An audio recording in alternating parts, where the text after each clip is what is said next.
బంగారం, బ్యాంకులు, ఇతర ప్రైవేటు సంస్థల్లో ఉన్న విడిపించి కొనబడను. కొమ్మూరి గోల్డ్, ఆంధ్ర మరియు తెలంగాణ. మనం టీవీ ప్రేక్షకులకు నమస్కారం. నా పేరు డాక్టర్ బిఏ వెంకటస్వామి. నా వయసు 87 సంవత్సరాలు. మేము ఆయుర్వేద ఫార్మసీ ఇక్కడ చిక్కడపల్లిలో మా క్లినిక్ ఉంది. తర్వాత ఆయుర్వేద వంశపారంపర్యం మేము ఆయుర్వేదం చేసే ఫ్యామిలీ మాది. కాబట్టి 20 పుస్తకాలు రాశాను. అందులో నాటు వైద్యం అనే పుస్తకం 660 పేజీలు. అందులో అన్ని చిట్కా వైద్యం రాశాను. అటువంటి పుస్తకం మీరు ఒకటి తెప్పించుకొని మీరు ఇంట్లో పెట్టుకుంటే డాక్టర్తో మీకు అవసరం ఉండదు. కాబట్టి మీరు ఆయుర్వేదం గురించి విషయాలని తెలుసుకోవాలి. తెలుసుకొని ఎక్కడ తెలిసిన వైద్యుల దగ్గర పోయి ఆయుర్వేదం మీరు వాడితే ఎంతో మీకు లాభం జరుగుతుంది. చాలామందికి ఈ ఆలోచనలతోటి తర్వాత ఎక్కువ మంది షాంపూలు వాడతారు. షాంపూ లేకపోతే సబ్బులు వాడతారు. ఈ సబ్బులతోటి షాంపూలతోటి నెత్తి జుట్టు అంతా రాలిపోతుంది. ఈ జుట్టు రాలిపోవడంలో చాలామంది దానికి ఏం చేయాలో దిక్కు తెలియదు. హాస్పిటల్కి పోతే వాళ్ళు ఏదో చెప్తారు, గోళీలు ఇస్తారు, అవన్నీ పనికిరావు, పనిచేయవు. కానీ మీరు ఏం చేయాలంటే దీనికి నల్ల ఉమ్మెత్తి చెట్టు దొరుకుతుంది, ఎక్కడైనా దొరుకుతుంది. ఎవరితోనే చెప్తే తెప్పించుకోవచ్చు. ఆకు, పెద్ద ఆకు, ఇంత ఆకు తెచ్చి దంచి 1 లీటరు నువ్వుల నూనెలో మసలబెట్టాలి. ఆకును మసలబెట్టి దాన్ని చల్లార్చి దాన్ని ఫిల్టర్ చేసి అంటే వడగట్టి ఒక సీసాలో పెట్టుకొని ఆ నూనె రోజు మీరు వాడుకోవాలి. ఆ నూనె వాడుకుంటే మీకు తెల్ల వెంట్రుకలు రావు, జుట్టు రాలిపోదు. ఇది గ్యారంటీ. కాబట్టి అది మీరు ఇంట్లో చేసుకోవాలి.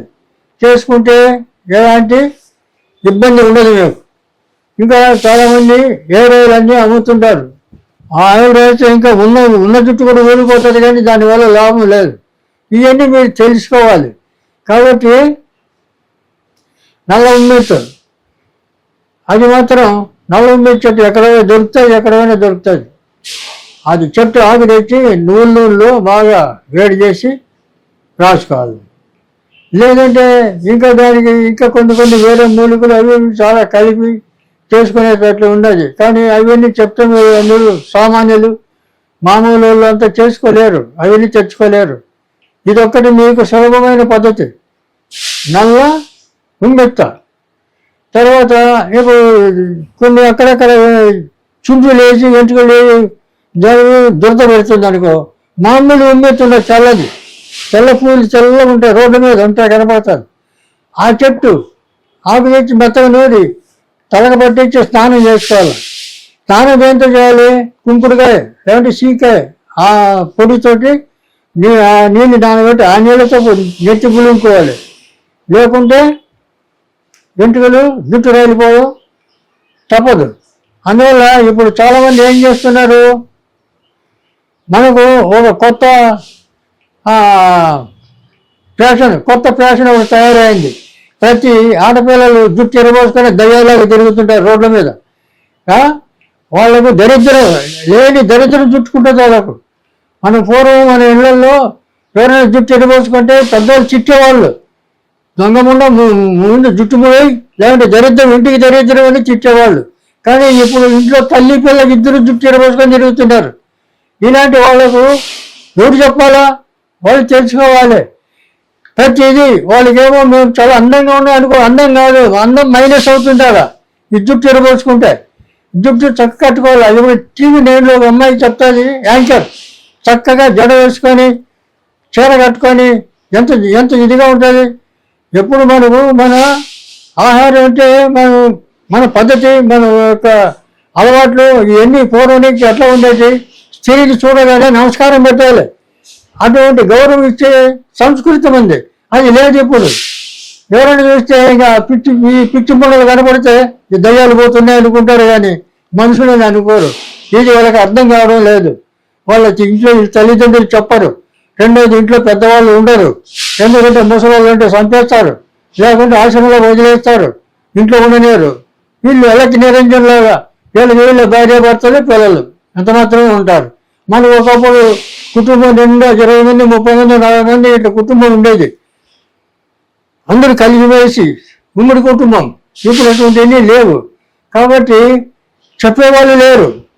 కానీ చెప్పినా కొంతమంది ఈయన పరిస్థితులు లేరు. ఇప్పుడు టీవీలో చాలామంది కొంతమందిని ఈ డ్రెస్ వేసుకొని బయట తిరుగుతుంటే వాళ్ళ ప్యాంటు వాళ్ళ కోటు ఆ ఇంటికి వెళ్ళి ఉంటే ఆ రోడ్ల మీద చెత్త ఏరుకుంటే పిల్లలు ఉంటారు, కొంతమంది అనాథులు వాళ్ళలాగా ఉంటారు. అనాథులు చెత్త ఏరుకుంటే పిల్లలాగా ఉంటారు. ఆ వేషం వాళ్ళు అంత దరిద్రంగా తయారైనారు.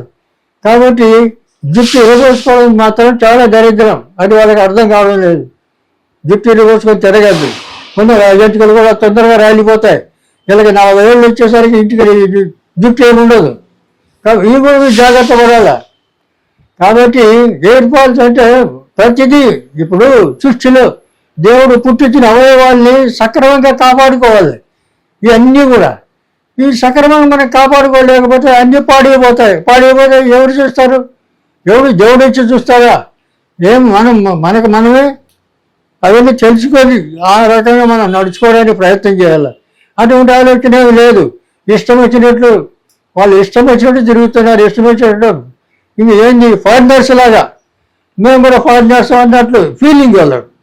ఫారినర్స్ అంతా మన సంస్కృతి నేర్చుకుంటున్నారు, మన సంప్రదాయం నేర్చుకుంటున్నారు, మన ఆచారాలు పద్ధతులు నేర్చుకుంటున్నారు. వాళ్ళందరూ చీరలు కట్టుకొని బొట్లు పెట్టుకుంటున్నారు ఫారినర్స్.